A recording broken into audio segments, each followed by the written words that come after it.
Good evening, everybody. My name is Salman Ansari. I am a senior consultant at Bindmans in the public law team.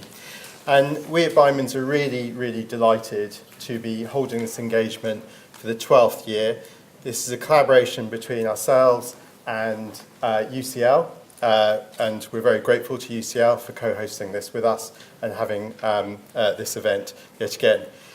Every year, we try and pick on a topic that has been raised with us, that has excited us in the things that we have seen and done often with our clients over the past year. And this year, we've alighted on this topic about the role of charities and third sector organisations in civil society. We've spoken to a lot of our charity and third sector clients, and they are increasingly concerned about the added burden of what they see as services that the state used to provide being put onto their shoulders. So we thought we would talk about that in this long-standing engagement that we have with UCL. I'm going to let Polly Toynbee introduce the speakers and the debate properly, but I just want to say two things. Firstly, we've got a slight change in personnel on the panel. We were due to have Barbara Keeley, MP. Unfortunately, she's been detained by parliamentary business, so we are privileged to have Fiona McTaggart, who was, up until the last election, the long-standing and very distinguished MP for Slough, and who also was a minister with a portfolio that covered this topic previously. Finally, this event is being recorded, so I have been asked to point that out. And finally, we hope that you will join us for some drinks and networking after the event. And with that, I'm going to hand over to Polly Toynbee. Thank you, Polly. Thank you very much. I think this is a fascinating subject, and it couldn't be a better time to be talking about it. Is charity the new welfare state? Are charities and not-for-profits taking on all the burdens of the state without any of the benefits? Well, I think we would all start by agreeing there's going to be a wide range of opinion, I think, on this panel, and I'm sure amongst you as well.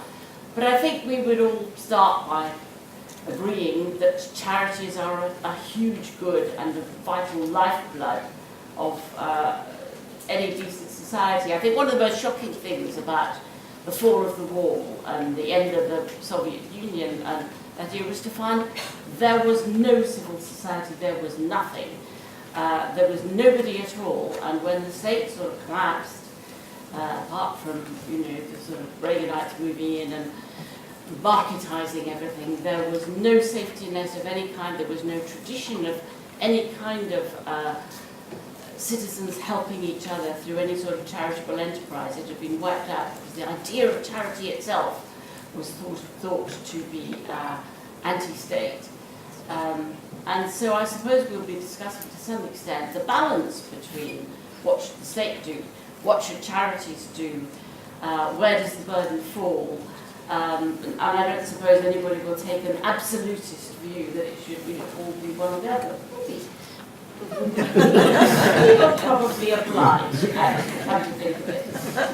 He will be very handy for those purposes of general controversialism, which you know well. That's Mark Littlewood, who is the Director General of the Institute for Economic Affairs. Then we're going to have Sir Stuart Etherington, who is the Chief Executive of NCVO, the National Council for Voluntary Organisations. And then Carol Sikora, who is leading oncologist and in the private sector and a great advocate for the private sector in health. And when Fiona comes, as we've just heard, she was at one point Home Office Minister with responsibility for charities and has done a lot of work with charities. And you, the audience, as you would have seen from the list of yourselves, are a very distinguished lot of lawyers of all sorts, but also many people from the charity sector, many very different and various parts of it. So I'm sure we're going to have a terrifically lively debate. It's not the sort of debate where we have a vote at the end, but what we want is rigorous and vigorous discussion. So Mark will lead us off. Thank you. Well, thank you, Polly, and thanks very much to UCL and Bindmans for hosting this. I hope that I don't come across in the next 8 to 10 minutes as being too much of an absolutist. But I do want to sketch out my thinking, and I think I'm going to try to slay what I consider to be a few myths as well. But in tackling the problem, the blurb for this debate says, in the response to the Grenfell Tower catastrophe and the Manchester terror attacks, we've seen a bigger role than ever for third sector groups. Is this to be celebrated as a renaissance of community spirit, or does it simply highlight the failure of central government to do its job? And I think my answer is that those are not mutually exclusive conclusions. They could both be an uplift in community spirit and highlighting the failure of central government to satisfactorily run a welfare and support system. So let's start with the welfare state, and I have no doubt that many of you in the audience, or indeed our distinguished chair, may contest some of what I have to say, but I think we need to define what we mean by the welfare state. I suppose a wide definition of it would be the government's provision of health, education, and all transfer payments, out-of-work benefits, housing benefits, child benefits, and the like. And that comes to, in roundabout terms, 60% or more of total government spending. If you were just to look at transfer payments alone, money taken from one cohort and transferred to the other, and I'm including state pensions in this regard, so all money transfers overseen by the state, that would come to, in roundabout terms, £230 billion this year.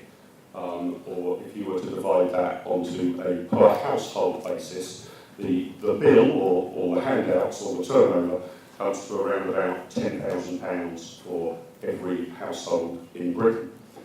And for all of the talk of austerity since the coalition government was elected 7 years ago, and there have been cuts in government spending remains enormous, at around about 42 or 43% of GDP. And for all of the criticisms of specific government policies, whether that be around recalibrating who gets disability allowances, or whether that might be the bedroom tax or spare room subsidy, the total amount of money spent has not reduced markedly at all. And over our lifetimes has gone up colossally, not just in real cash terms, but as a proportion of national income. If you were to look back to 1960, you had a state sector that accounted for, in roundabout terms, 30% of GDP. And as I say, now it is about 43%, 43 pennies in every pound spent in Britain are dispensed by the state. So we have a colossal state sector, one that we might complain is being inefficient, one that we might complain gets its priorities wrong, one that we might claim is making expansions in some areas of expenditure and reductions in others and getting that wrong, but it is huge. We are spending typically year on year more on health, welfare and support for the poor or identified vulnerable groups really than we have ever done before, and colossally more than we did at the start of my lifetime 45 years ago. I think that charity, in my ideal and optimal world, would replace the welfare state. I don't claim that we can do that overnight. I am not such a purist that I don't need any form of income redistribution conducted by the state at all.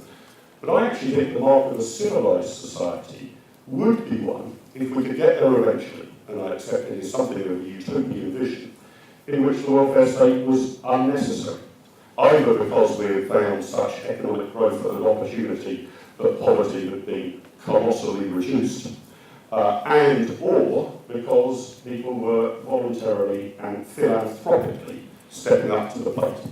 What would not be to like about that world? I don't think you can bring it about overnight, if you like, by force. I don't think if we suddenly close down all of the state apparatus that is designed to help those in need, that charity the very next day would step up to the plate and fill it.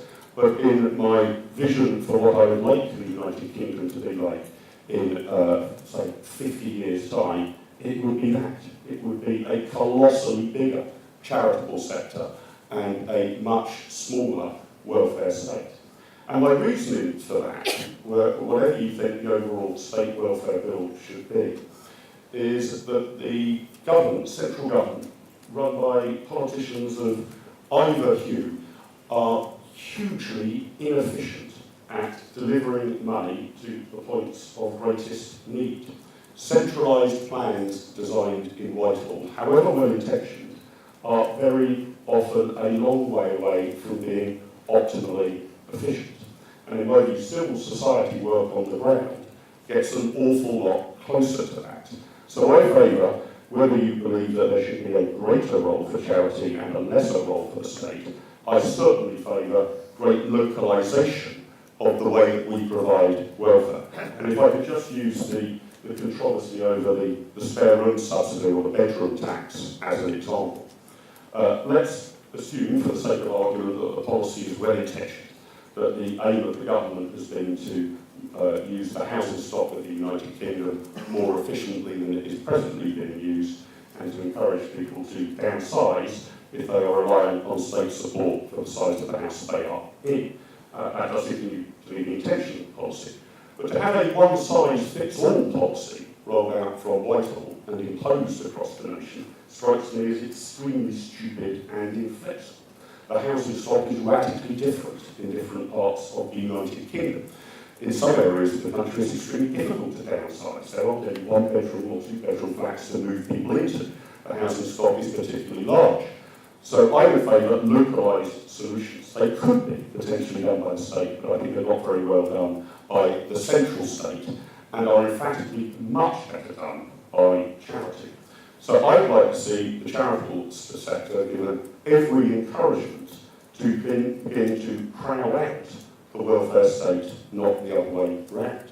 I would actually like us to see as a strategy the hope and the aim and the ambition that the charitable sector will do more and more as we become more affluent, as people have generally greater abilities to give either their time or their cash to charitable works, and we would want to see, inch by inch, not overnight with shock therapy, a winding down of the state trying to provide welfare, help and assistance and opportunity, and a winding up and an encouragement to all charities that step forward. It was also mentioned in the preliminary introductory remarks that I was thinking about this topic. It's now 7 years since the big society was, I was going to say launched, I'm not really sure it ever got off the ground. Launched implies some sort of upwards trajectory. The big society, I think, was actually an interesting idea, but something of a stillborn. It was very difficult at times when David Cameron and his political allies launched it to work out whether he really was imagining a complete revolution in the voluntary and charitable sector in the United Kingdom, or whether he was doing a little more than just, if you like, appalling the Rotary Club and the Cub Scouts, and it sometimes came across as the second. But I think the time's come, because we are still spending a huge amount of money on welfare, and the government in total is spending more money than it raises in taxation, and almost certainly is spending more money than it can raise in taxation on a year-by-year basis, that we should revisit some of those guiding principles of the big society.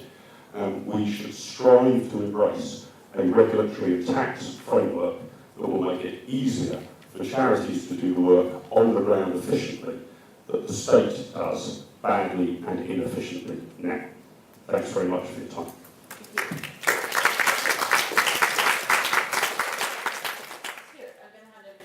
Thanks very much, Polly. Well, I'll respond to some of what Mark said, because I find myself in agreement with some of it, which might surprise some people, but not with other aspects.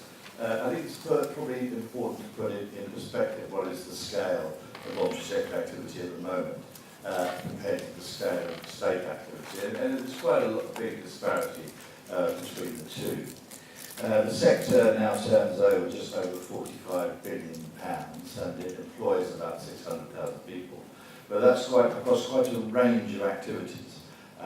It's principally concentrated in care, education and training. That's where the majority is. And over the last 10 to 15 years, there's been a significant increase in the scale of voluntary sector activity. Slightly diminished in the last 2 or 3 years, but generally there's been a growth in the sector over that period. Now, it's interesting to see why that has occurred. And it hasn't occurred in terms of analysis by some great upswing in philanthropy or private donations. That's kept pace with inflation, slightly above inflation. The majority of donations to charities are very high volume, small value donations from individuals. But the main reason that the sector has expanded during this period has been it's been contracting with the state. So it has been actually taking more money from the state in order to deliver public services. In particular, public services in employment, in training, in care and in health. Those are the big ticket items when it comes to contracting. But of course, what that means is that the sector has become more dependent on public finances. And therefore, as public finances have changed, the sector has changed with it. So as public finances have shifted, so the amount of money available to the voluntary sector has not necessarily increased in the last 2 or 3 years. That's certainly been true. It's basically flatlined. And but it has also, if you like, changed the ecology of the sector. There are 160,000 charities in England and Wales. The vast majority of them are very small. The vast majority of them have incomes of less than £50,000 a year. But the scene is dominated by a relatively small number of quite large organisations, and the contracting process has tended to accelerate that. The reason for that is very simple. The state has tended to contract at scale.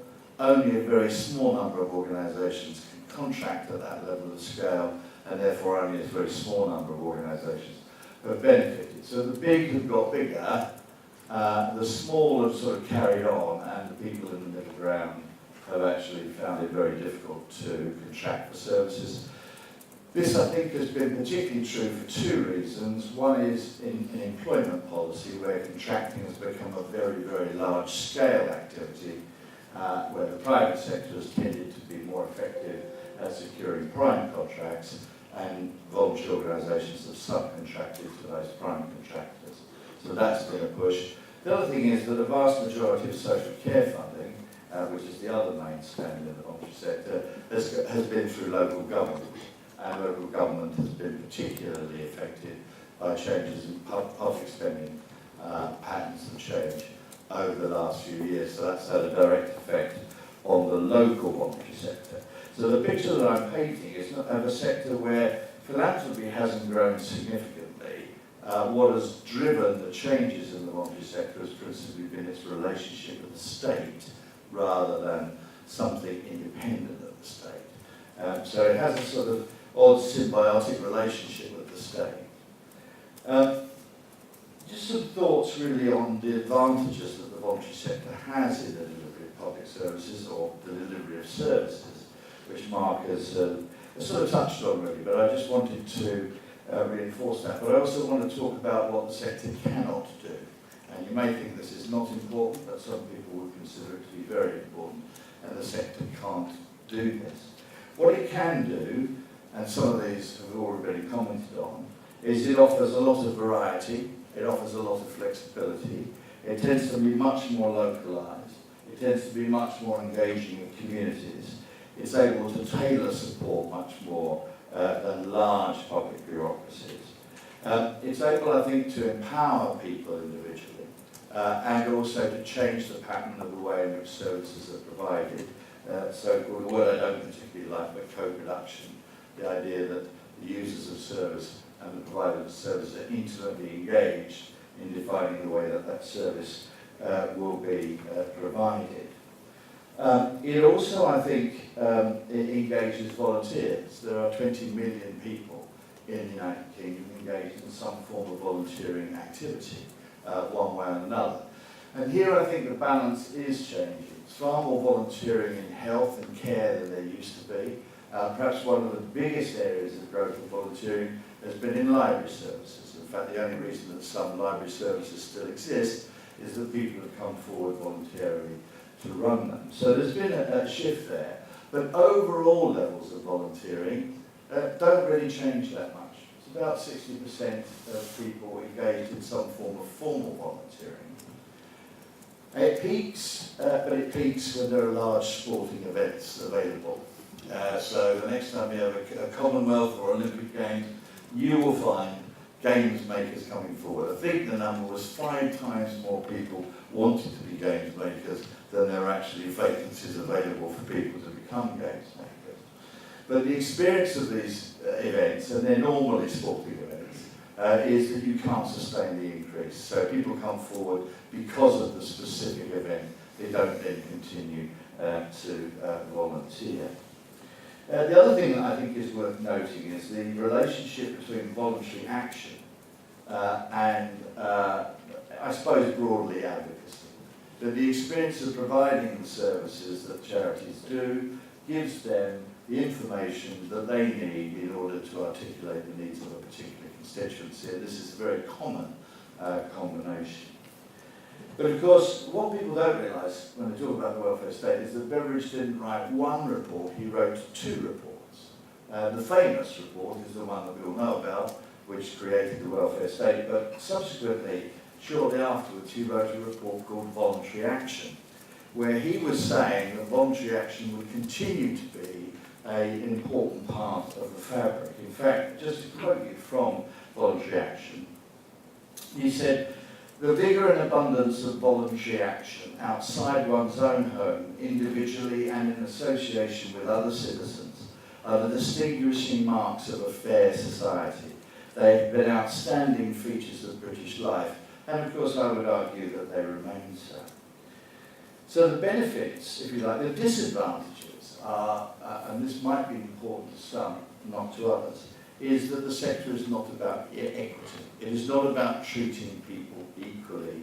It's about spontaneous citizen reactions, often to what's happening locally. So it's more flexible, but it doesn't provide the same service. And it's not about universality. It's never been about those things. And intrinsically, it cannot be about those things. It's about individual organisations responding to needs as they see them. So they can deal with difficult issues. The burdens, I think, in relation to the state is the difficulties in coping with increased scale. We've seen reduced margins. But of course the benefits are these actions are independent. They're independent and constructed by citizens. Their importance in terms of the informal agenda, formal action in relation to the well-being agenda. And they importantly involve people often in the design of services, so they're inherently different. I think the argument would be that both have their places because they're trying to address different areas of social need. So I would argue that the balance may change between voluntary action and state action. And I think that there's probably an inevitability about that. If you see rising demographic need and a fairly static willingness to pay for additional public services, you're going to have to see citizens stepping up to the plate in a variety of ways, which is what they do. But I think wholesale change is more difficult to envisage. Nevertheless, I think we will see a growth in voluntary action, and that's, I think, probably inevitable given the circumstances in which we're in. I don't think the ways in which we currently contract for services actually enhances the ability of independent voluntary action. So I think there's a lot more work to be done there. But generally, my argument would be you're likely to see more voluntary action, you're likely to see some shift in balance between the voluntary sector and the state and the market. I don't think it will be massive or dramatic, but I think it's something that we need to think through. And just picking up finally on Mark's point about the big society, my own view about that was it was an opportunity to have a vigorous debate about the role of the state, civil society, and ultimately the market as well. That debate never took place because there really wasn't the articulation of a policy framework to make it happen. It was aspirational and it was full of words, but there was no real thought-through policy framework. My own view is that at some point, somebody, not at the moment because they're slightly obsessed by another matter, but at some point there's going to have to be some debate about what a policy framework would look like to encourage more civil society activity. Thanks so much. Thank you very much.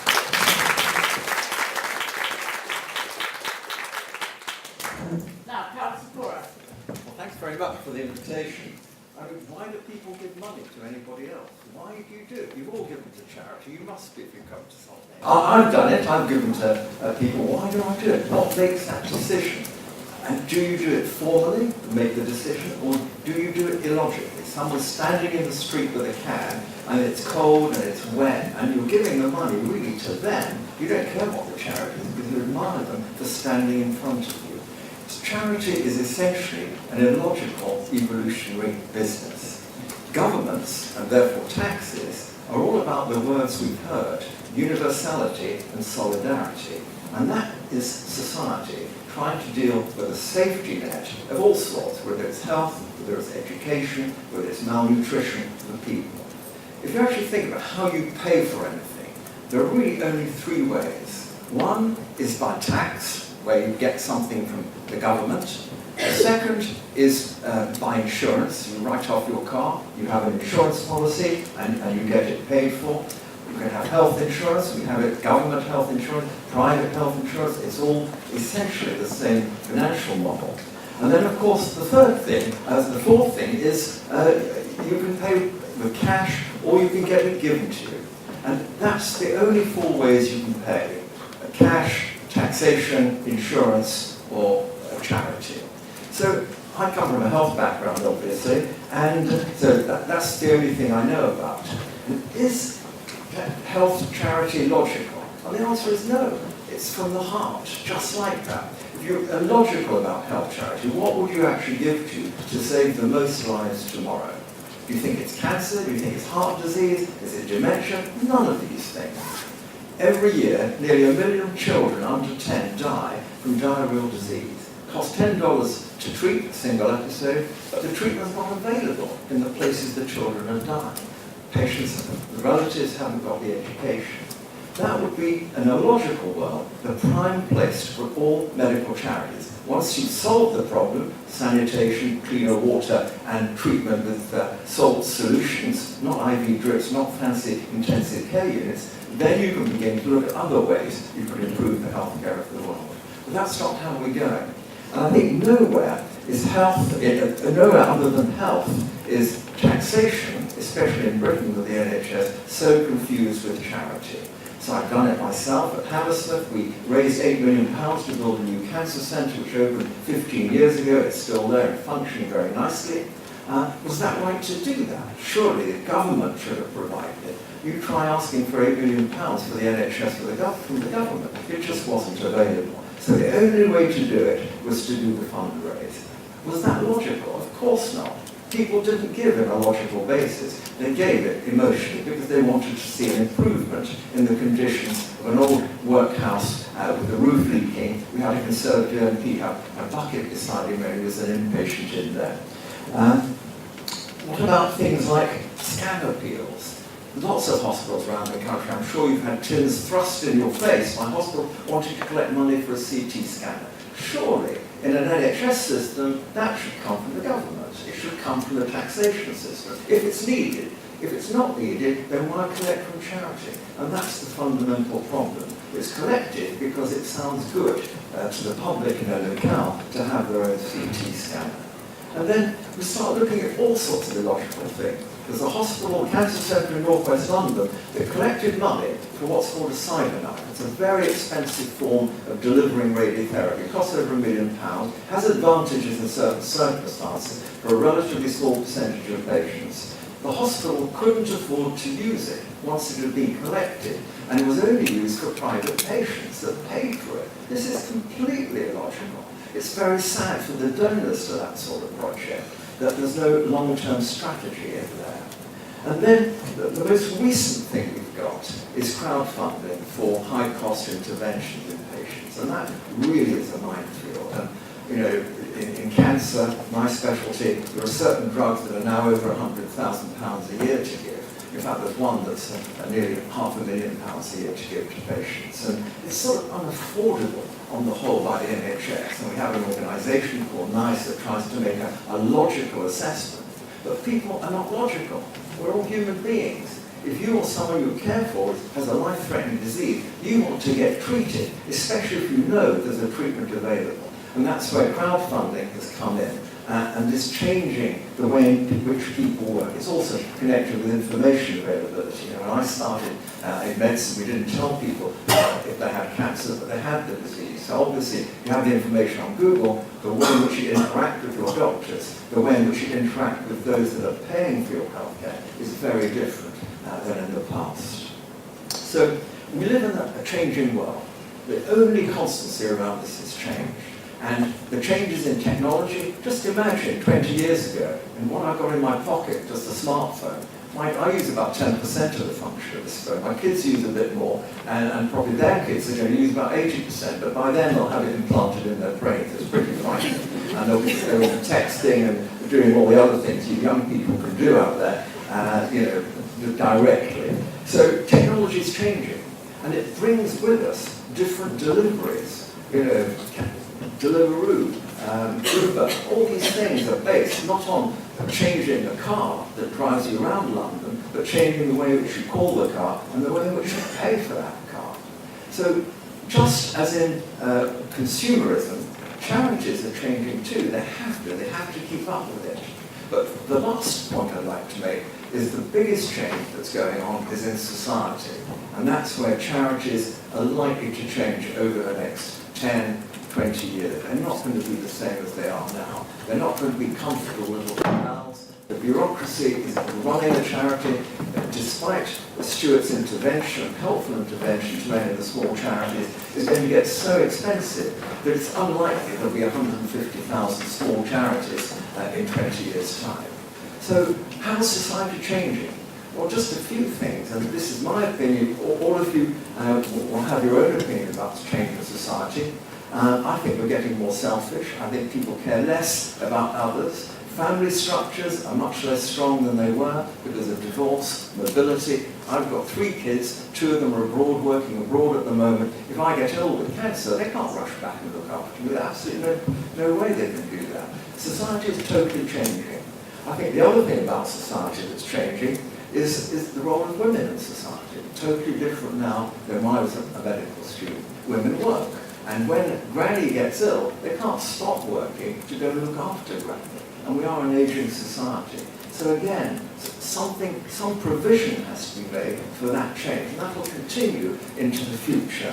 And then I guess the other thing, we all have this idyllic concept of village life in rural England, where you have everyone caring for each other, looking after it. It's still there. And it's still there in streets of London. You can get the same community spirit.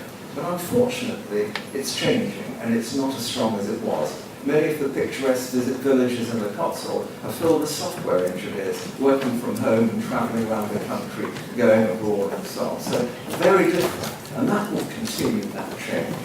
So I guess the bottom line in charity and how it integrates with the state has to adapt to what's happening in the rest of society. And it's different in different countries. Rich countries, Western Europe, North America, behave very differently from poor countries. I've spent some time in poor countries where the charity is in the village. Once you go out of the village, the charity is very different. There isn't the money to put in cans to help other people. So things are very different in these places. And I think the future of charity and the state, they're intertwined. Charity always has to come from the heart. And the reason I suggest that you give money to charity is hopefully not just as draining as a nice man or woman's trying wrapping a tin at you, but you believe in something, and it moves you to give. And that's always what it's going to be. That will never change. That's the one constancy in the charity sector.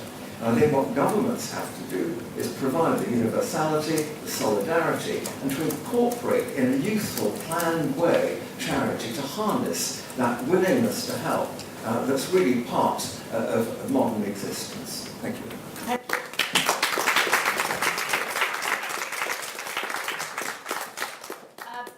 Fiona's made it. The Euston Station had some of you may have experienced this, has come to a halt today, and she has come to our very circuitous route eventually to get here, which is fantastic. Now, while you catch your breath, I'll give you a little bit of a resume of what the others have just said, just to give you an idea.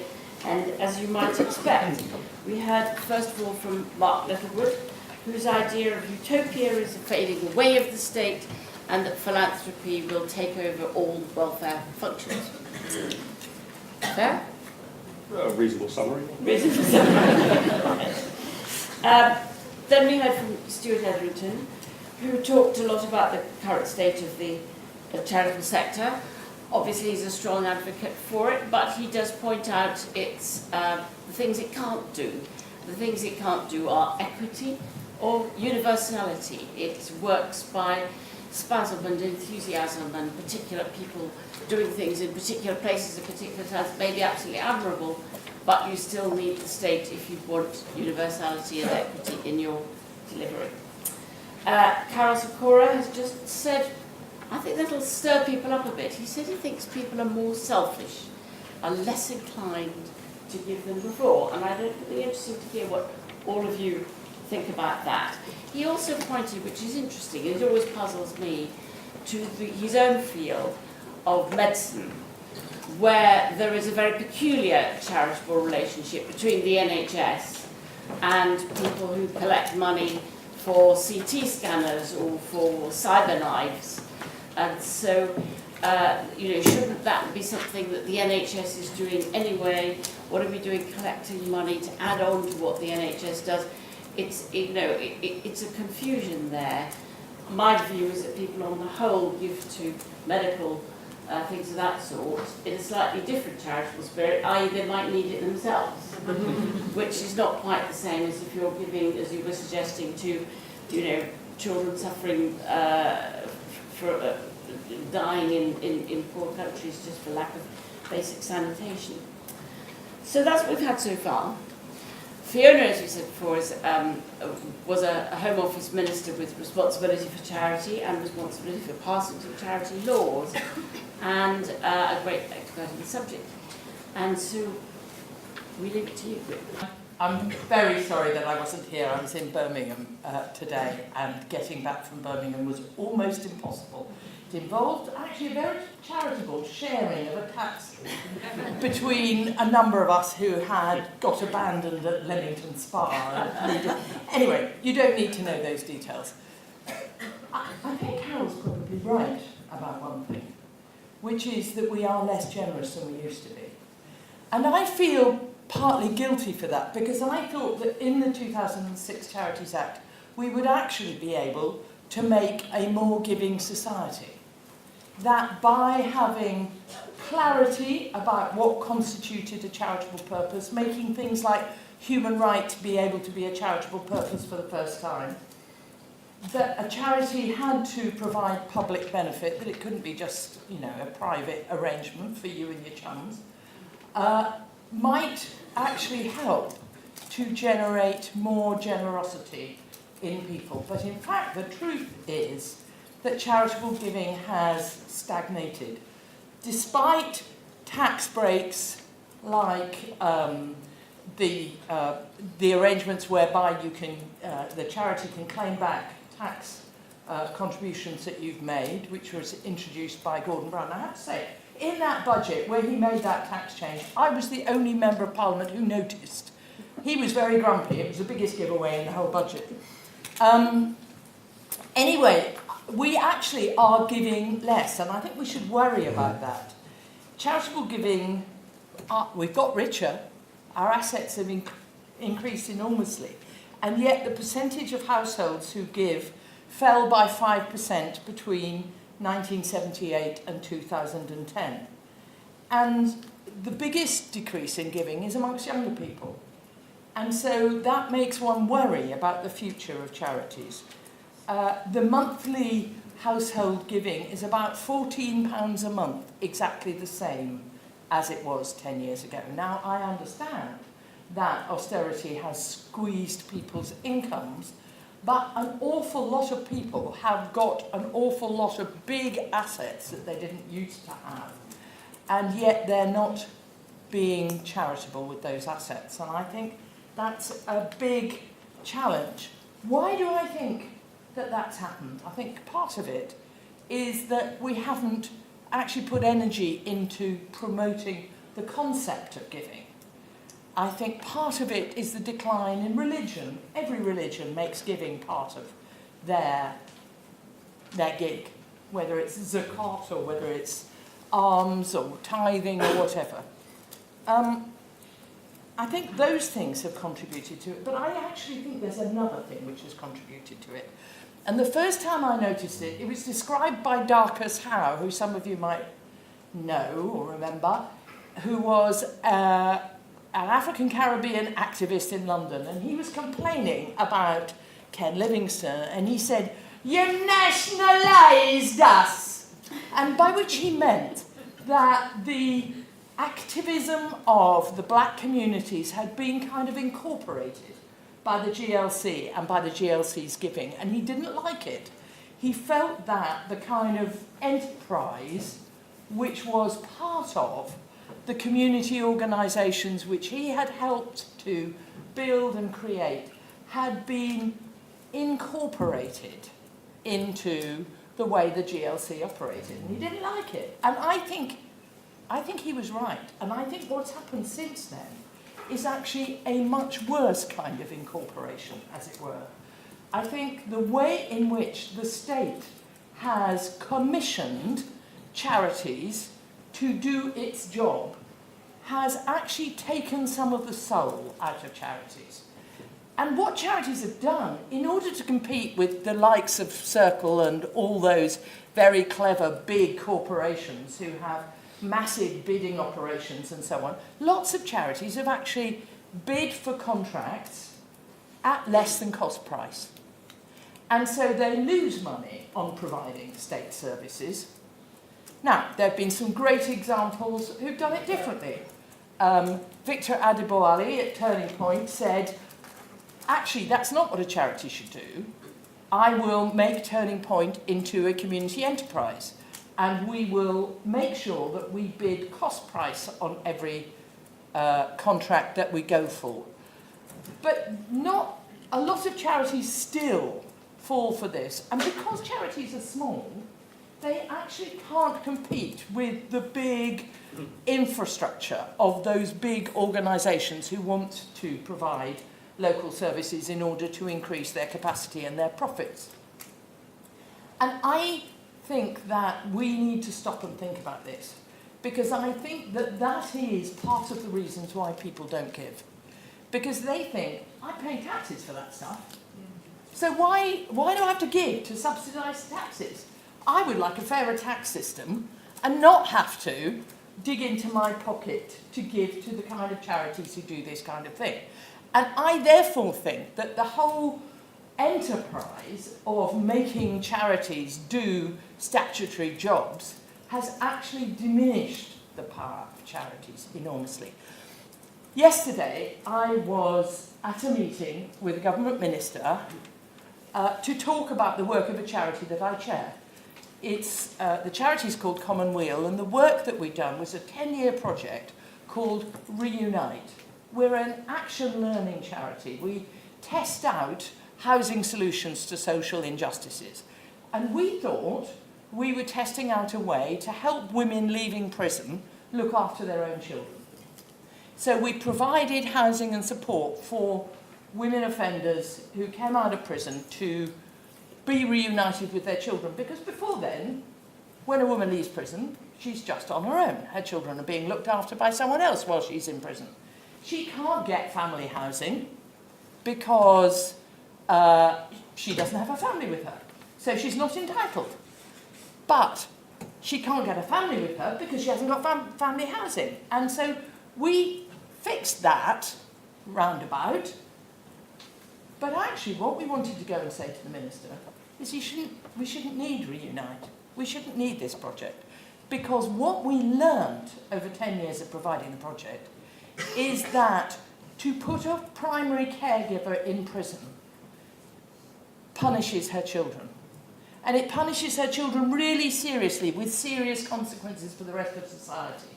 they don't finish their education, they become criminals themselves, and yet if you can keep her out of prison, if you can provide sensible community punishments where she can carry on looking after her children and take responsibility for them, then actually they thrive. So that's what I went to say to the Minister, and part of the message was that he should directly fund the women's centres who were set up following Jean Corsten's report to actually provide alternative punishments for women to prison. And he said, oh, but if we fund the women's centres, they won't be proper charities, will they? He's a doctor, I want to die in a hospice. I don't want to die in the NHS. Now, I have a lot of sympathy with that. Cicely Saunders spotted that the National Health Service, which is absolutely about stopping you being ill and dying, probably wasn't a very good place for people who are absolutely going to die. Because actually you need a different kind of care for your end of life than you do to get better, which is what the NHS is about. It's about getting you better. So I completely sympathise with his desire to die in a hospice, not a hospital. But actually, as I pointed out to him, and he looked quite surprised, it is much easier to raise charitable funds for people dying of cancer than it is for criminals.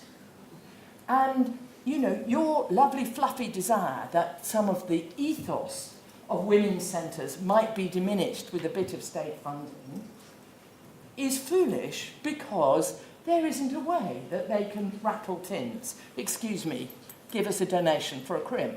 Doesn't work very well, does it? So actually, what I was arguing for him to do was to give them, without commissioning, without lots of rules and regulations, enough money to provide alternative sentences and to have a bit of infrastructure so that they could raise money from other places. Because that's one of their problems at the moment. They actually don't have the capacity to fundraise. And he was reluctant. And he was reluctant because they've got a belief in the probation trusts, the community probation trusts, that they're the way to go. Well, of course, these trusts are commissioning themselves.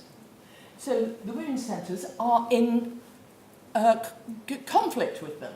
And so what do? Would they rather have the money for the trust, or would they rather give the money to the women's centre? Well, I can tell the answer to that, and you probably can too.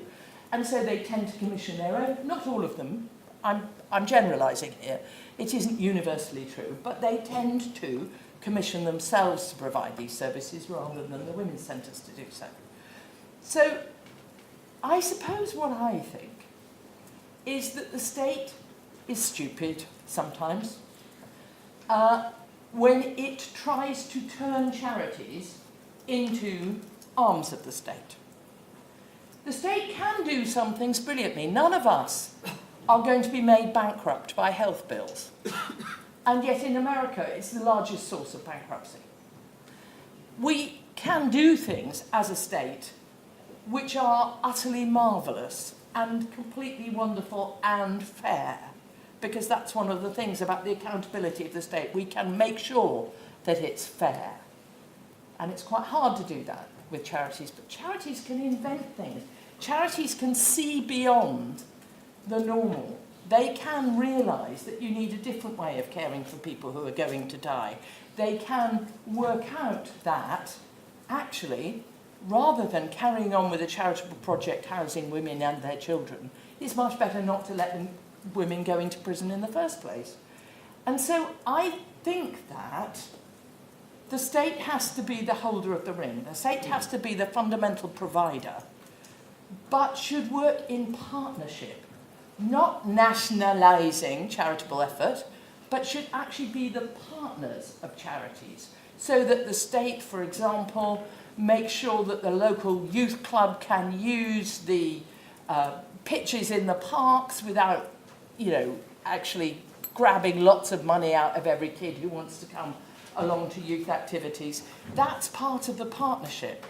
And I think if there is genuinely a partnership, and not just between local government, but the police, the health service and all those things, and charitable enterprise, we can be more imaginative. But if we try and make charities do the job of the state, we will carry on shrinking the amount of money that they can get out of giving.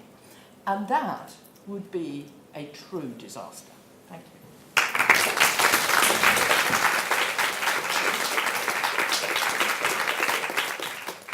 Thank you very much. Now it's your turn to have your say. Can you say who you are and where you're from? My name is Ora Dresden. I'm the director of a charity, of a psychotherapy charity in North London.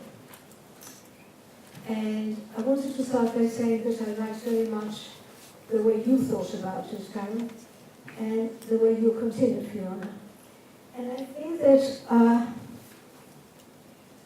Stuart, you highlighted one of the major issues that we're facing in this relationship between the state provision and charities, which is the contracting, which I think is destroying the whole thing. I'm afraid I can't agree with your utopia, not only because it's a utopia, Mark, but because I think the philosophy behind it is not workable. And the reason it isn't is because of what you said, is the randomness of giving. Charitable giving is based on randomness and cannot be planned if it is coming from individuals voluntarily, however wise and well-meaning we are. And as long as the voluntary sector has been a kind of, maybe not cherry on top of the cake, but say one of the pleasant layers that make it more palatable, that's fine. Because the cake was provided by the state in a solid way. We knew we were not going to die on the corridor of an overcrowded hospital with a consultant that just finished another 24-hour shift. It's not like this anymore, and the status of floating its responsibility under the myth of these contracts to the charities. And what you said is just so true. Only the largest corporations can be commissioned to offer services, or the largest charities. And they become simply just a big private corporation. Does your own charity take contracts? My small charity has lost its funding because of a large contract which we couldn't tender for, of course, because it was for millions of pounds, and we ended up fundraising penny to penny in order to provide mental health services to people. And the mental health services in the state provision are very, very poor at the moment, as everybody knows. So I think there is a basic problem. If we want to have charities, who is going to give them the money to do the stuff, which is in your title? And that I would like you speakers to address. Thank you. I'm going to take a few questions. We take the gentleman at the back. Hello, my name is Martin. I have one question for Fiona McTaggart. You mentioned income inequality, and there's a drop in giving young people, but I don't think those two are actually correlated. As a graduate, I'm already entering the market in a huge debt. I can't afford to buy any housing. Of course, to give it will be the last of my priorities. And then the question for the panel. We discussed charity and welfare state in Britain. We have a very high developed charity sector and very good working state. But what about the international charity sector? And that hypothesis, or the contentious question I want to pose to you, is that international charities entering states which are corrupted, failed. The hypothesis I'm posing is these charities are basically supplementing welfare state in those countries. As a result, people in those countries don't see their government is corrupt. As a result, the civil society cannot develop, and those states will never turn democratic. What is your thought about this hypothesis? Is entering failed states toxic in the long run, not short run, or is it healthy in the long run, not short? What's your own view? I think it's toxic. I think we are hindering natural causes that contribute towards sustainable civil society development if we supplement welfare state of a corrupt government. That's my view. I want to know the panel's view. Okay, thank you very much. And then we'll take one more over here, and then we'll come back. Thank you very much. My name is Sinead, and I've worked in the charity sector now since February. I work in the supported relations team in the fundraising department of a large children's charity. I very much enjoy it. I speak to people on the phones all day, so I have a lot of direct contact with supporters of the charities. And I think what I'd like to sort of ask is this idea about like a utopian vision of charities taking over the welfare state. It's not something that I particularly believe in. I'm much more of fearless thinking on this.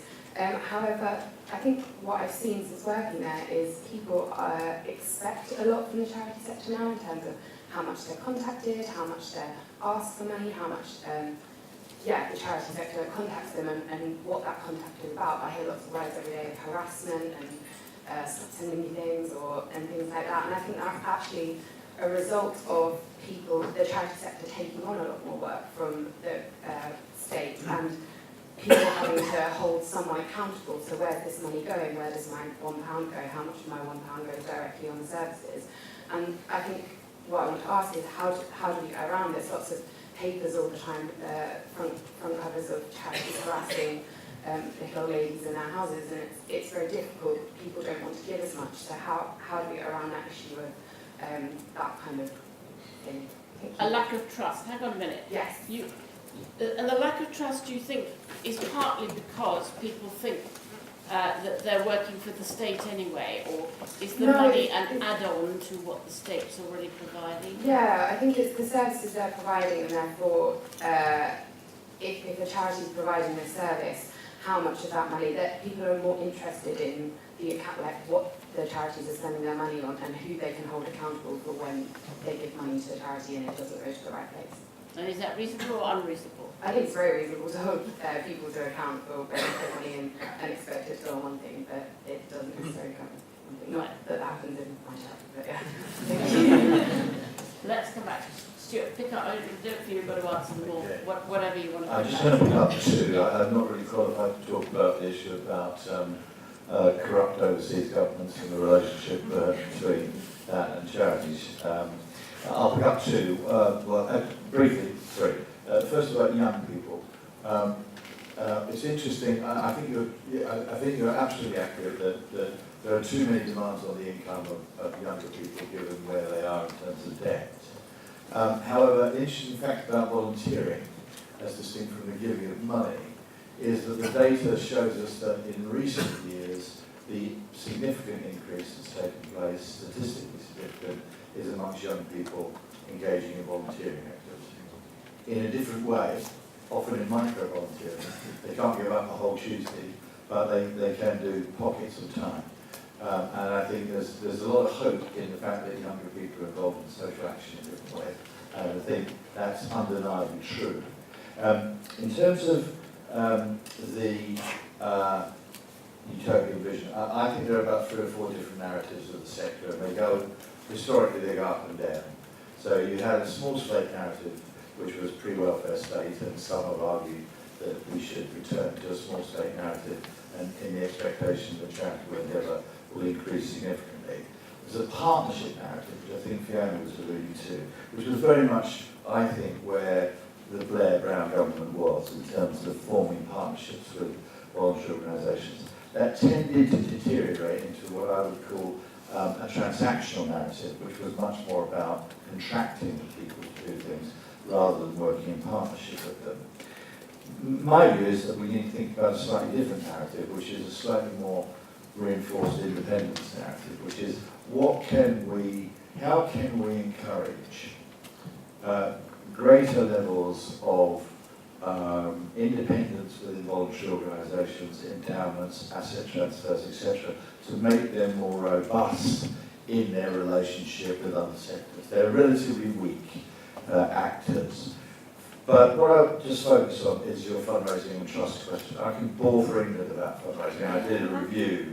You know you've made it when they name a review after you. But the reason for that was abuse.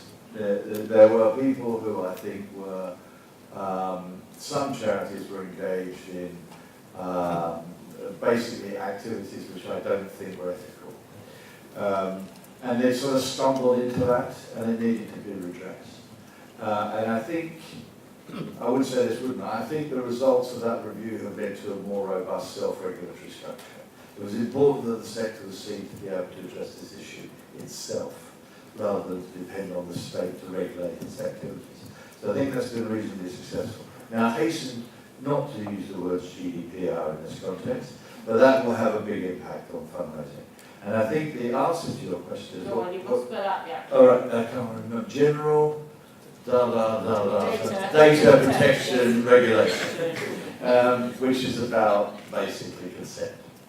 And I think that will have an impact, but I think it's an important issue for fundraising, which is that I think a smaller number of consenting people who really want a relationship with you ultimately will deliver more than a larger number of people who might vaguely have heard or have got a mailing for the first time. And so I think ultimately it will recreate a set of relationships between fundraisers and the public on whose generosity charities to a large extent depend.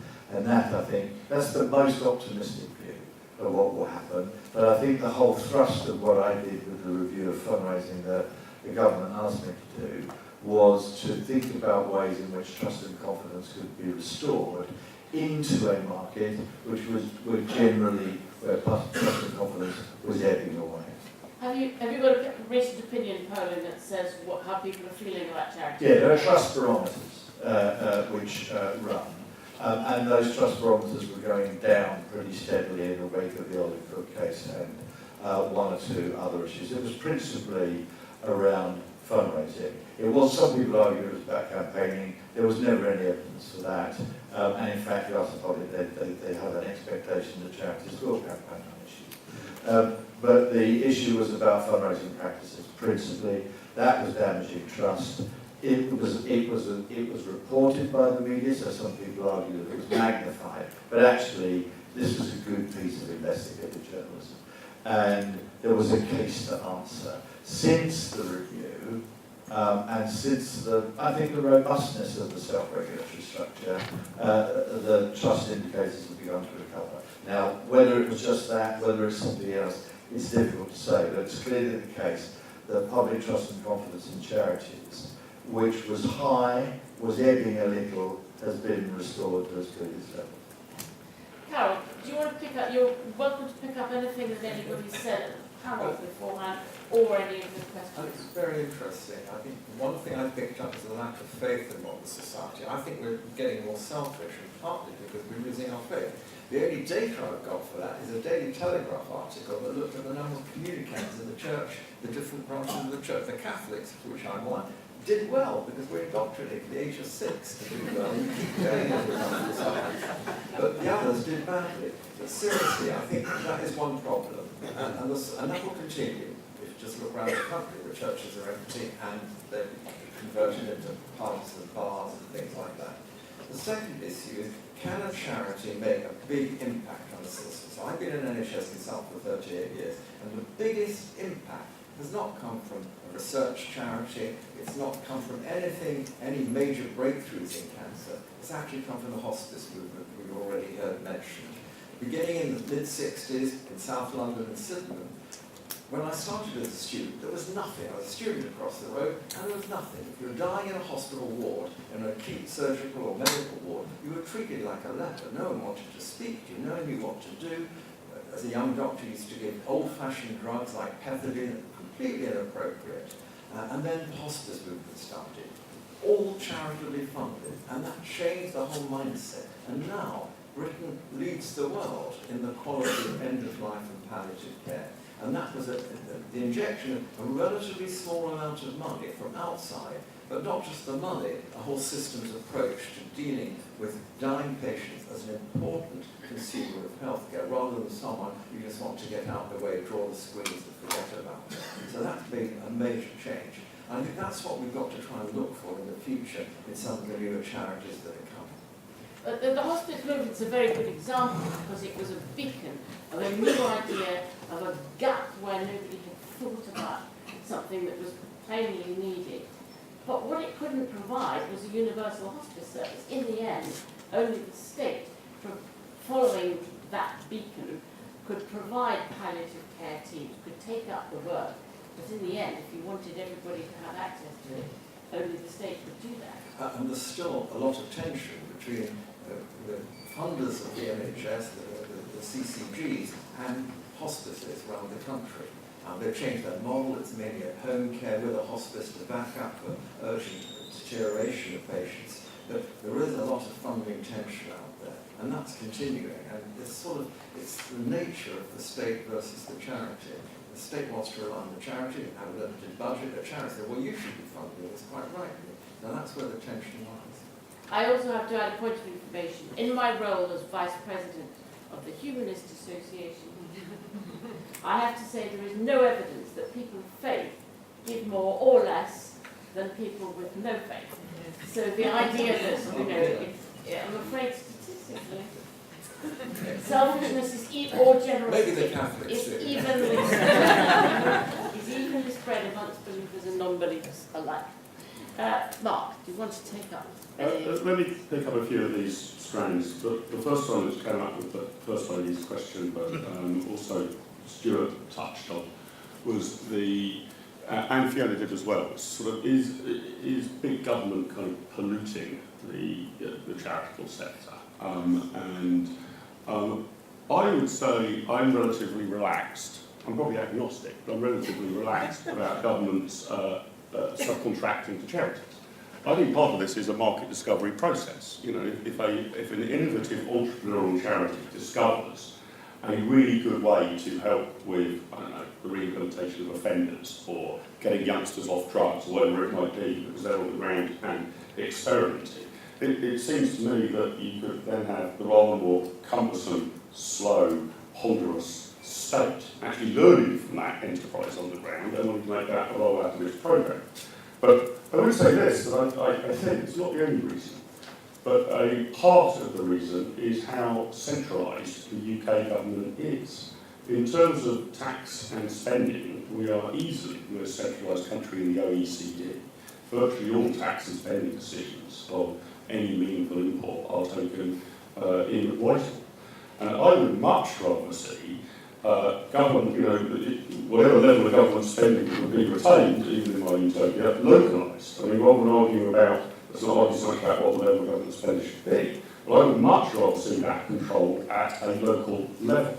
And I think that would give smaller independent charities, when there's something on the ground, a rather easier fit than having to apply to, roll out some colossal programme on a national scale, which obviously has barriers to entry to all but the few gargantuan charities.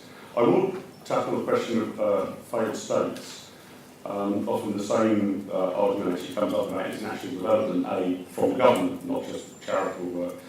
I think it's not a good response, but it depends. And I think useful charitable work can be done that isn't just a displacement for the failure of government activity. There are some charities, I could find them out for you, I know a couple of people involved in them, who are particularly involved in trying to assist with improving the rule of law and property rights in particular countries in Africa. And if you move that forward, even as a charitable exercise, supported by Western money, I believe that is a useful long-term development for growth, rather than seeing that as bailing out a failed or corrupt regime. And then lastly, the point about expectations. This is an interesting one. I'm running the Institute of Economic Affairs. A quarter of my life is raising money from people. But you never tell us who from. I never tell you who. We are top of the table. We are top of the table for protecting donor privacy. That is true.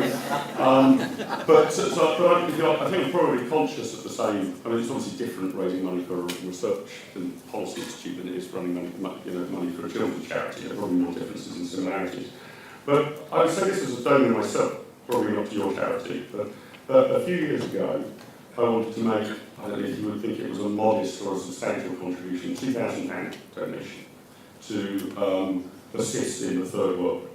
And I genuinely didn't know.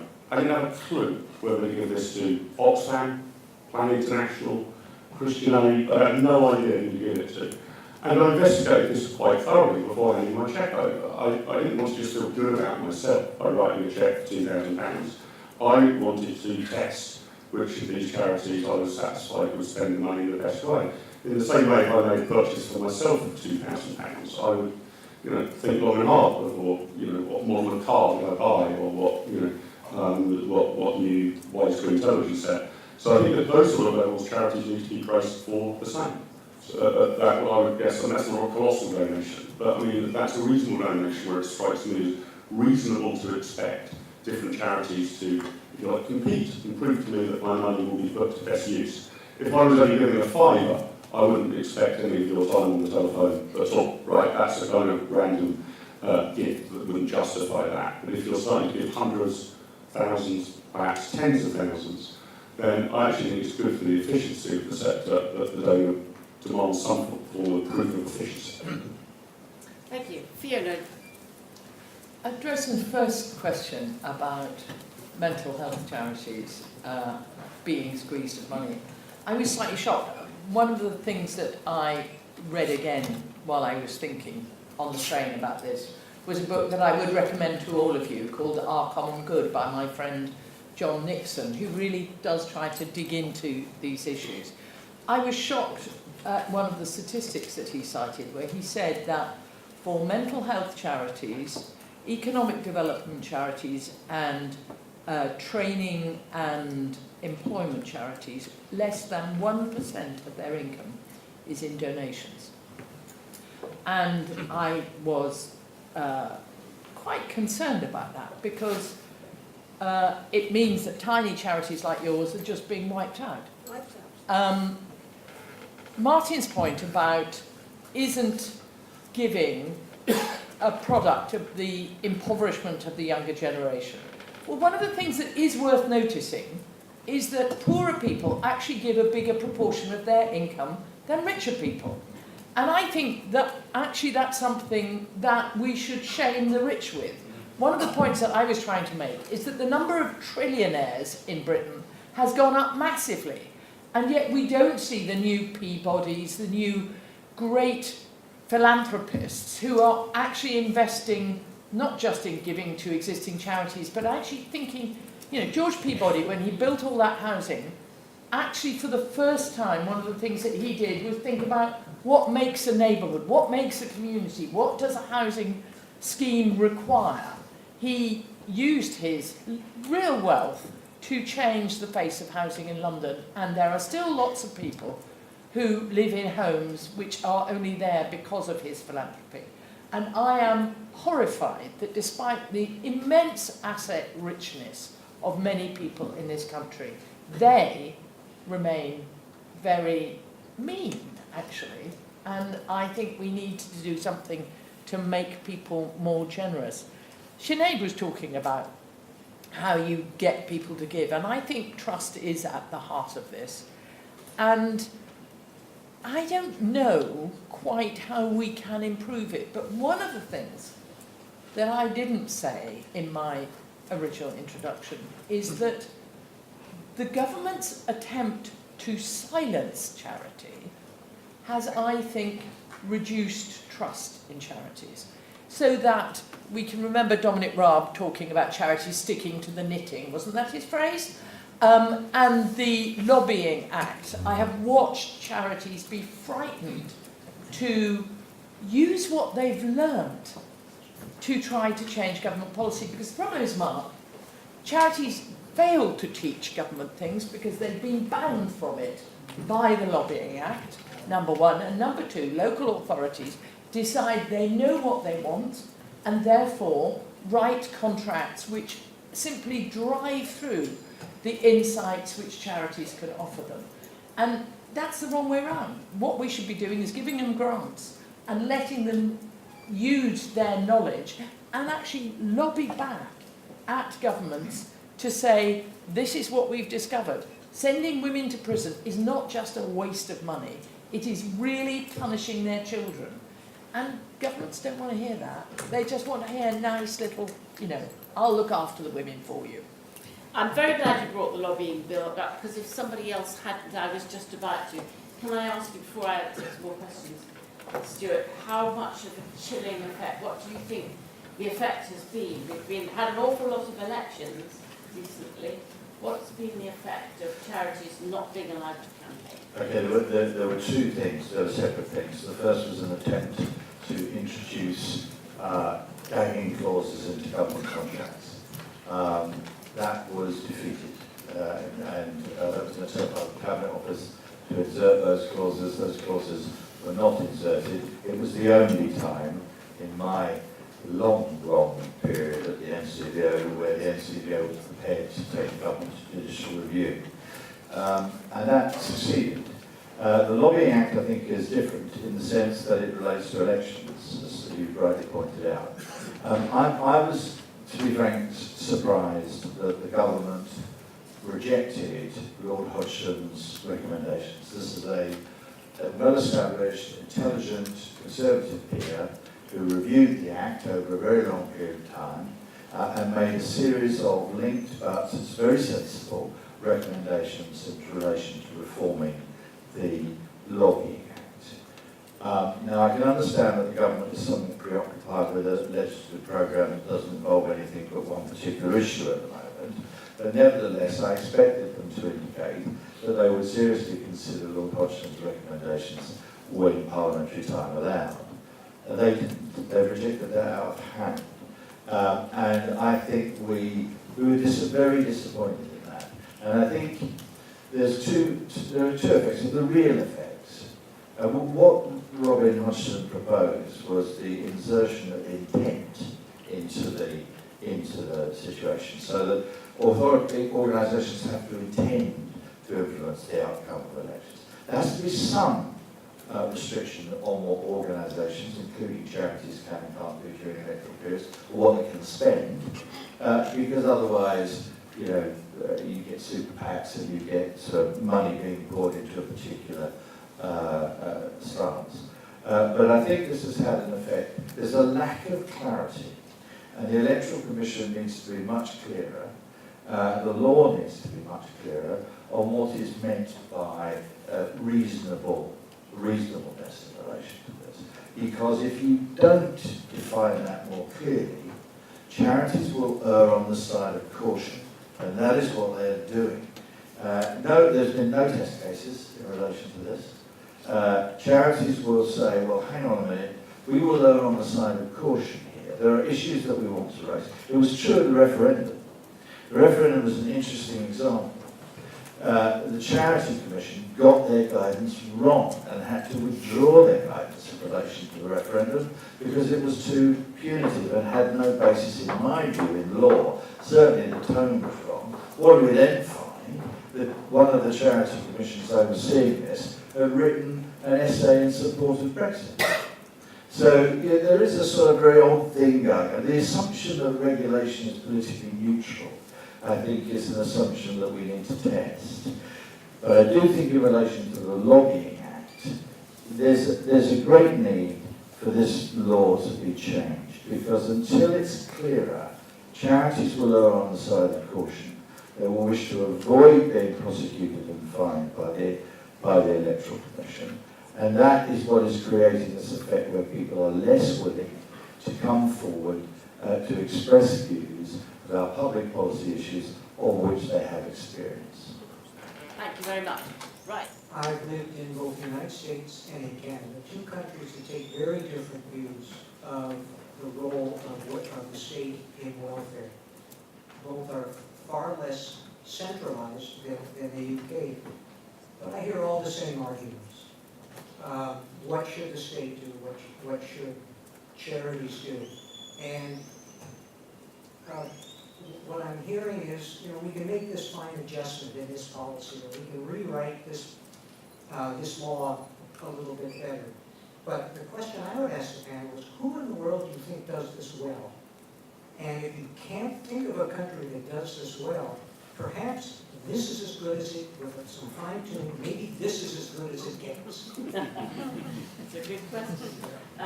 Who's there?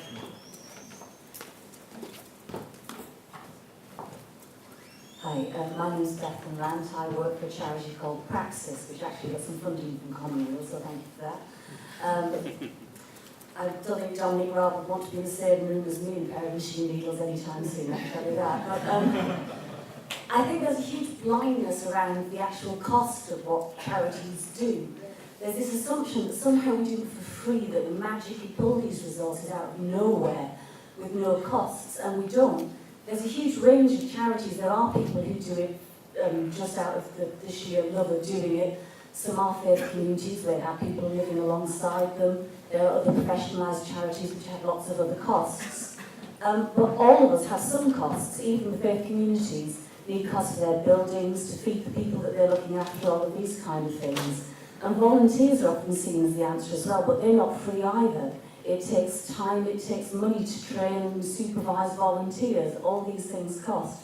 And whereas we can be good at doing some things which are innovative, and it's quite easy to fund things if we say, yes, this is innovative, funders love innovation. A lot of the things that we're doing are not innovative, but they still need doing. So one of the things my charity is doing at the moment is trying to plug the huge gap from the withdrawal of legal aid for most immigration cases. And we shouldn't have to be doing that, because that's not something which is innovative. It just involves doing extremely good advice and casework for people. And again, we can't do that universally, so I can give you immigration advice if you come from a particular borough, or are a victim of gender-based violence, or a member of one of our groups, but otherwise I have to send you away again. And that shouldn't happen. There should be funding for some of these things which charities do best. Yes, definitely, I think we are best placed to do some things, but we're being expected to do much more. And there's this assumption that somehow we're free, we do this for free, and we don't, it costs. Thank you. I'm a Bindmans lawyer and a trustee of a charity. And I was just picking up on something that Stuart said earlier about how charities are now increasingly funded from the government, and I'm wondering if this new form of funding actually is likely to threaten the long-term welfare of the charity sector. And I say that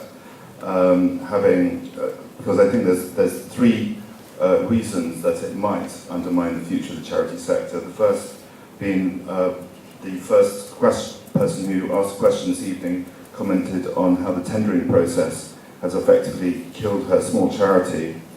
The second thing is when you see charities receiving very large donations, or grants I should say, from the state, then that can put off individual donors wondering why their small donation might still be worth making. But one thing that we have also seen in relation to Grenfell Tower is when things go wrong, local charities, a number of whom we know, who were receiving funds from Kensington and Chelsea, immediately those charities who are perceived to be very good local organisations, because they were receiving funds from the council, were immediately sort of stigmatised by the receipt of those funds. And even organisations like the Red Cross, who went in there and were working alongside the borough, they come under great suspicion because people much preferred the volunteer workers who just turned up in a disorganised mob and were just willing to help on the ground. And the organised charities had a lot of reasonable scepticism about the role that they were playing at that time. Bit of a long question, but that's it. Thank you. Just explain what you mean. I mean, presumably you think that organised charity is better than chaotic, disorganised mobs of people who turn up with cupcakes.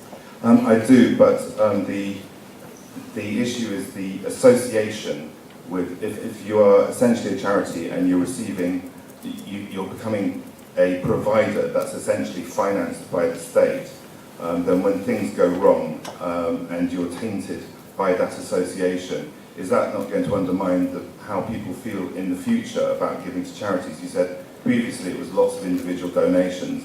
Now with this increasing tendering process, where charities find themselves essentially at the forefront of government services because they're being funded by government, is that not likely to undermine the future? So you think they should back off altogether, they should just not enter into contractual relationships with the state at all? That's a really difficult question, it really is. I mean, when you hear that small charities are actually closing down because of it, I mean, if effectively it is the state that's actually funding the work, shouldn't they be at the forefront delivering the services, and let charities carry on with the donations they're getting otherwise? Good point. Now, we've got time for just perhaps one or two more. Is there anybody else who hasn't yet had a go. There's somebody here in the front. I was just wondering, in terms of the users, the beneficiaries of charitable work, if there is no state organised, no state organisation dealing with these people, what happens if a charity is operating unfairly or discriminatorily, or if someone falls through the gaps because they're properly uneligible or just deemed to be undeserving? Those people will not be paid for at all if there is no state oversight of this kind of provision. That's one for you, I think, Mark. It sounds to me. But also, I think it's quite interesting as well to pick up the point about legal aid for immigration cases, for instance, which has disappeared. And what we end up with is a sort of hodgepodge of some boroughs who will pay a bit of money, others who won't. You end up with postcode lottery. And what you seem to have been advocating, and as do indeed many localists, is exactly that, that it's just depends on your locality pretty randomly whether you get, you know, maybe life supporting help or not.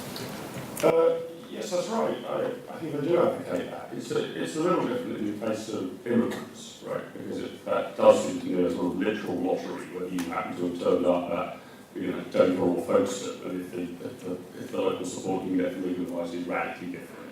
That's a slightly different issue. But I don't have a particular problem with, say, local community X deciding that the local theatre is more important than the local swimming pool, and local community Y deciding that sports are more important than culture.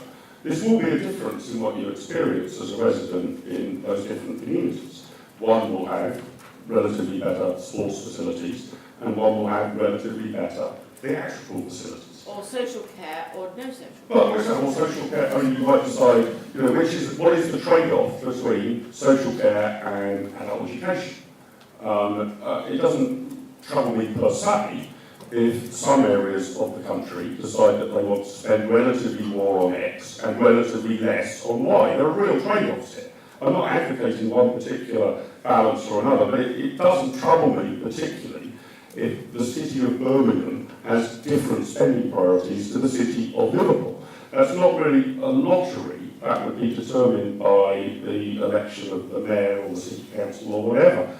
And yes, that does mean that social care might be more prioritised in some areas and education might be more prioritised in others. But you know, the diversity of life, I don't have a problem with that at all. On the falling through the gaps point, I think this is what the great Friedrich Hayek would have said is the fatal conceit. It troubles me, obviously, but it does seem to be pretty evident that the state is not a great backstop at making sure that different people don't fall through the gaps either, whatever its regulatory intent.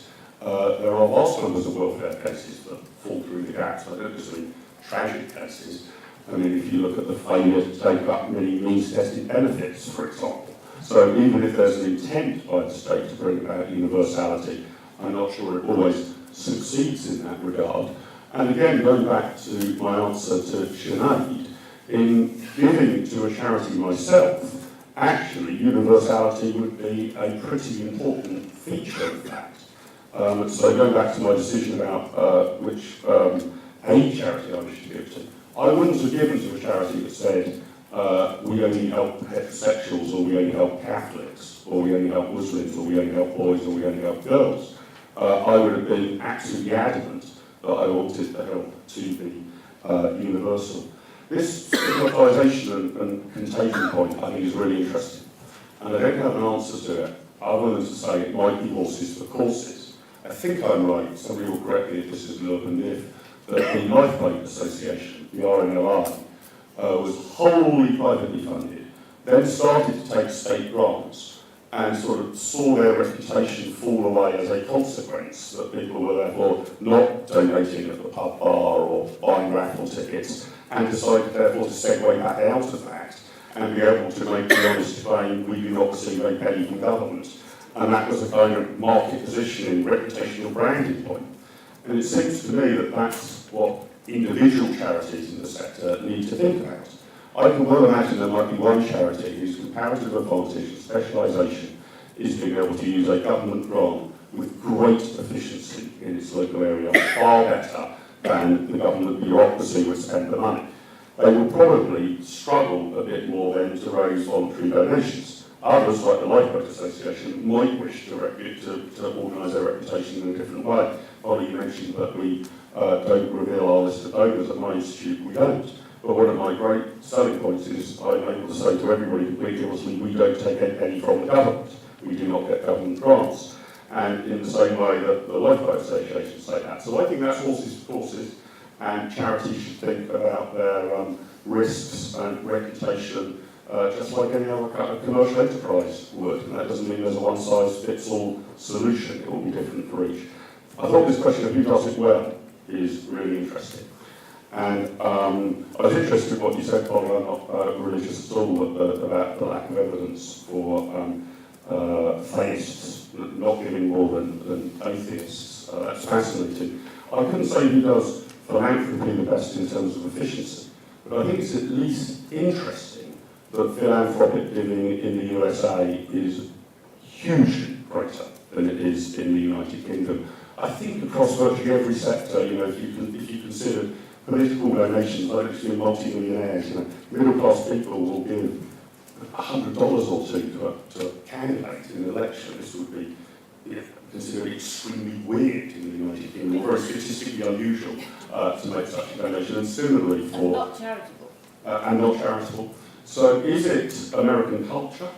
Is it that America is a more faith-based society than the United Kingdom? Is it the tax system? I don't know. But if you wanted to capture in a bottle a country that has much greater philanthropic giving than us, for all its warts and all its problems, it is the USA. Stuart. Just a couple of This is your final vote. I will, yeah. I'll pick up the RNLI point. They took government money once for 1 year. I think it was 1927. They got out of it very quickly. And not principally because the bureaucracy that surrounded it was so great that they didn't want to do it. And interestingly, their problem was the reverse. Their problem was that people, particularly donors, thought that they were a government agency. And so they ran a brilliant campaign once with a picture of a lifeboat and with all of the equipment costed out and explained that it was a very interesting debate just on the RNLI thing about whether you may recall that air sea rescue was previously provided by the armed forces, the Royal Navy and the Royal Air Force. And the government wanted to stop doing that. And there was a discussion with the RNLI about whether they'd take it over. And of course they didn't take it over. One of the reasons was running helicopters is extremely expensive business. And they didn't want to get into contracting for that, so eventually it was put out to private organisations rather than charitable ones. I just want to pick up the Grenfell Tower point that the gentleman made here. I think it was a really interesting case. It's a rare case, thankfully, and I think charitable response to terrorist attacks has been very different from the charitable response to the Grenfell Tower incident. Talking to the Red Cross's chief exec, so what you've got to remember is with terrorist cases, there is no connectivity between the victims other than they happened to be in the wrong place at the wrong time. With Grenfell, that was very different. This was a community. And so people all knew what other people's engagement was. And that creates a very different psychological response. It was clear that the local authority was overwhelmed by what happened and was unable to respond. And that's why a Gulf commander was appointed from another local authority. But the tension was mainly not between the grassroots, I don't think. People turned up with blankets and food. A very understandable voluntary action response. You see something, you want to do something. That's something that I think one would commend. It was actually around money flows. It was the fact that there were all sorts of, there was crowdfunding, there was a community foundation, there was the Red Cross, and that created quite a lot of tension. because various people who were recipients of the money all thought it was their responsibility.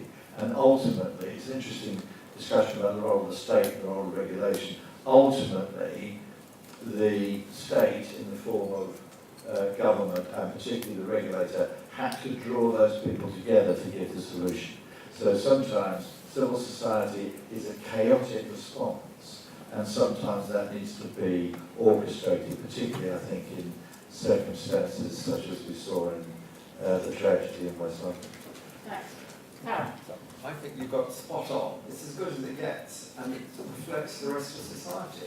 And I think charity brings two things. It brings money, obviously, which is spent illogically because it's from the heart, but also it brings cohesion amongst the volunteers. And that volunteering is effectively money. It's time is money.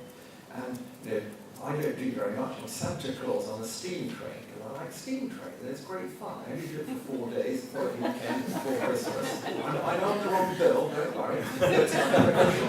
But I get a lot out of it. And I think charities are communities, whether it's a cancer research shop or whether it's driving old people for lunch somewhere, people get something out of it. They get a togetherness they wouldn't get without it. So I think it's probably as good as it gets. I can't think how you can improve it. And I don't know if anyone else has any ideas.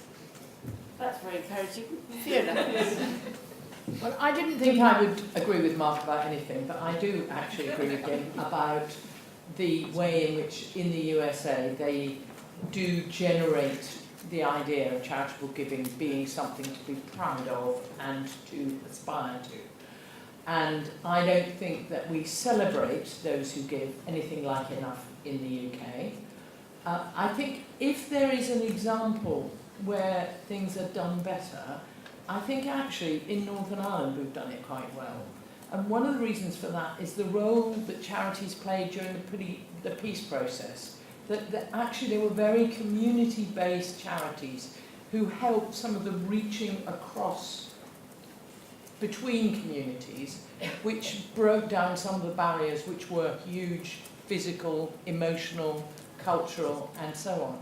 So I don't know where does it well, but I do admire America for the fact that it celebrates giving as much as it does.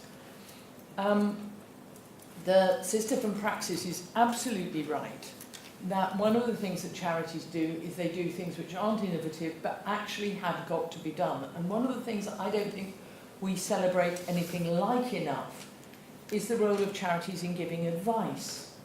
Because so many people just need advice. And one of the things that I think, as someone who's always been involved in charities, the aim of a charity is to, as far as possible, enable a person to look after themselves, rather than to kind of be helpless, is to actually give them agency again. I was at a launch of a charity which had been a political campaign, Justice for Domestic Workers, yesterday, and they have just got charitable status. And I was trying to work out why this organisation of women, who most of whom have very dodgy immigration status, I was very glad that there was no one there from... Anyway, why has it worked so well? And I know why it's worked so well, because there was an inspiring woman who was herself a domestic worker who brought them together, and they made food together, and they danced together, and they made songs together, and she rescued some of them from the most vile exploitation, sleeping on floors, not actually getting fed by their employers, having their passports stolen from them. But actually, what she did was give them hope and connectedness and a sense of agency. And I think that's one of the things that charities are actually better at than the state. Now, that doesn't mean that I think charities should do everything. I really don't, because I do think that the state can deliver universality. But I think that it is one of the things that we should celebrate that charities do. You know, this event is sponsored by Bindmans, and bless Bindmans, because one of the things that he has done in the years that I've known it is do pro bono work on things like immigration advice. I ran 30 years ago or more the Joint Council for the Welfare of Immigrants, and one of our straplines was we don't take any government money. And the reason why that was a strapline was really to kind of assert our independence. And I think that the ways in which government has silenced charities, has through the Lobbying Act and through commissioning and through regulations like that, they've kind of diminished the independence of charities, so that one of the wonderful features that a charity can have, which is poking government in the eye when it needs it, to say, you are being really stupid and you are being unfair and disabling people. You know, charities aren't just there to put the plasters on, they're to stop people bleeding. And I think that we've really got to try to do that. On the issue of whether tendering grants from the state and so on diminishes trust in charities, it potentially does. But I think this silencing thing does more. And I think that if charities can assert from their experience of what they do the kind of change that should happen, unashamedly, I think that would happen less. The final point that was developing about I'm quite happy to have postcode lotteries and so on. The problem is, if you have a postcode lottery and most people in your area want a theatre, well, that's lovely. It's really not acceptable if it means that someone actually has to sit in their own piss all weekend. And that's the kind of choice that's being made. It's not, do we have a theatre or a swimming pool? It's actually the things that we don't see.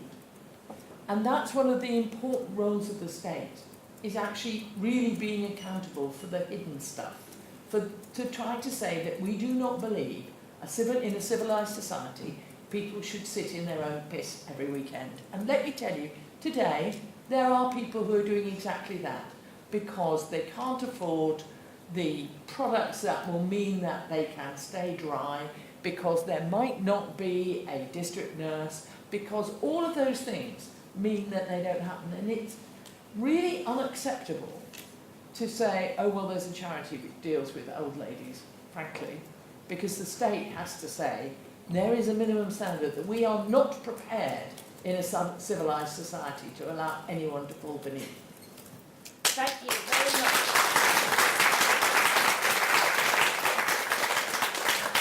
So I thank you all very much for coming, and will you please thank our panel?